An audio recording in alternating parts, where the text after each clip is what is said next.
आज मैं आपको ले चलने वाली हूँ एक ऐसे स्थान पर जहाँ नर्मदा नदी और एक ऐसा स्थान जहाँ कदम रखते ही समय थम सा जाता है, जहाँ की हवा सरसराहट भी रहस्य की तरह महसूस होती है। हम बात कर रहे हैं जबलपुर के प्राचीन मंदिर 64 योगिनी मंदिर, एक ऐसा स्थान जहाँ तांत्रिक ऊर्जाएं अभी भी सक्रिय हैं, जहाँ रात के समय गलियारों में अनसुनी आवाजें गूंजती हैं और दिन में भी यह जगह अनकही कहानी अपने भीतर छुपाए रखती है। तो करते हैं भ्रमण इस 64 योगिनी मंदिर का। तो चलिए, 64 योगिनी मंदिर 10वीं से 11वीं शताब्दी के कलचुरी राजाओं द्वारा बनाया एक मंदिर था, जो एक ऊंची पहाड़ी पर चारों ओर गोलाकार घेरा बनाए हुए स्थित दिखाई देता है।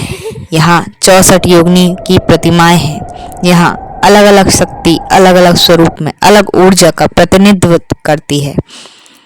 यहाँ की गई साधनाएं महाशक्ति, सिद्धियों, तांत्रिक, साधक, तप सभी की प्राप्ति करवाती हैं।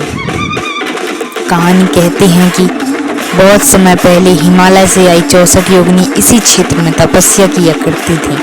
इनकी ऊर्जा इतनी तीव्र थी कि साधारण मनुष्य उनके पास भी नहीं जा पाता था। कहते हैं अमावस्या की रात को योगिनियां आकाश मंडल में विचरण करती थी और ब्रह्मांडीय शक्तियों को धारण करती थी। इन्हीं 64 शक्तियों को समर्पित यह मंदिर बनाया गया है ताकि ब्रह्मांड की ऊर्जा पृथ्वी पर स्थित रह सके। लोक कथाओं में यह कथा सबसे प्रचलित है। यदि कोई व्यक्ति बिना अनुमति के आधी रात को इस मंदिर में रुक जाए तो ऐसे अजीब सी परछाई, चक्कर काटती आकृतियां, अनजानी आवाजें सुनाई देने लगती हैं। कुछ लोग बताते हैं कि यहाँ देर रात घंटियों की हल्की सी ध्वनि सुनाई देती है, लेकिन मंदिर में कोई नहीं होता। यह स्थान जितना प्राचीन है उतना ही रहस्यमय है। शायद इसी रहस्य ने इस मंदिर को मध्य प्रदेश की सबसे डरावनी और पवित्र स्थानों में शामिल कर दिया है।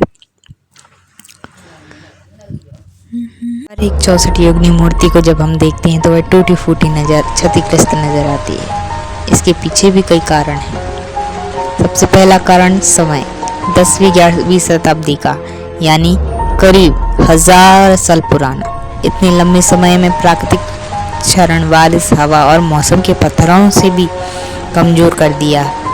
दूसरा कारण आक्रमण। लोक कथाएं बताती हैं कि मुगलों का आक्रमणों के दौरान तांत्रिक परंपरा और देवी उपासना से जुड़ी मूर्तियों को नष्ट किया गया था। कहा जाता है कि योगिनियां इन प्रतिमाओं को भी जानबूझकर तोड़ा गया था ताकि शक्ति स्थल कमजोर हो जाए। कुछ ऐतिहासिककार मानते हैं कि कई मूर्तियां तांत्रिक साधना स्थापित होने के बाद खुद स्थानीय लोगों ने ढक दिया या हटाया ताकि जगह गलत हाथों में ना जाए। समय के साथ वो टूटती गई, गिरती गई। आज जो बचा है वो सिर्फ पत्थर नहीं बल्कि इतिहास की एक जिंदा कहानी है। हर टूटी हुई प्रतिमा में सदियों का दर्द, रहस्य और शक्ति छुपी हुई है। परंतु एक रहस्यमय मान्यता भी है कि योगिनियों की मूर्तियां इसलिए पूर्ण नहीं रहती क्योंकि माना जाता है कि इन शक्तियों का स्थिर रूप कभी भी पूर्ण नहीं रह सकता। इनका स्वरूप बदलता रहता है। यह टूटती फूटती प्रतिमाएं उसी ऊर्जा का प्रतीक मानी जाती हैं।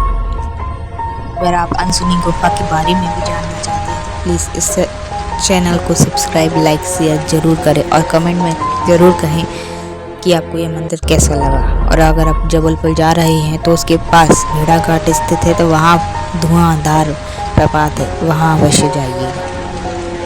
चलिए आगे बढ़ते हैं। कुछ लोक कथाओं में बताया गया है कि इस कंदरा के भीतर एक गुप्त मार्ग है जो पहाड़ी के नीचे तक जाता है और उससे सीधे नदी की ओर निकास मिलता है। साधन के समय योगिनी साधक इसी मार्ग से आते जाते थे, पर समय के साथ यह मार्ग ढह गया और अब सिर्फ उसका प्रवेश भाग ही बचा है। कुछ स्थानीय लोग दावा करते हैं कि इस गुफा के पास रुकने पर अचानक ठंडी हवा का एक झोंका टकराता है, जैसे कोई अनदेखी शक्ति पास से गुजर गई हो। रात के समय यहाँ हल्की सी फुसफुसाहट जैसी आवाजें सुनाई गई हैं, लेकिन अंदर कोई नहीं होता। कुछ लोगों ने तो यह भी कहा है, यहाँ पास खड़े होने पर ऐसा लगता है मानो कोई पीछे से देख रहा हो। माँ के 64 रूपों ने रुद्रासुर नामक राक्षस से इस मंदिर की रक्षा की, परंतु आप यहाँ किसी भी मार्ग द्वारा जा सकते हैं, ट्रेन, रेल, प्लेन और राजमार्ग से, सीधे कार से भी।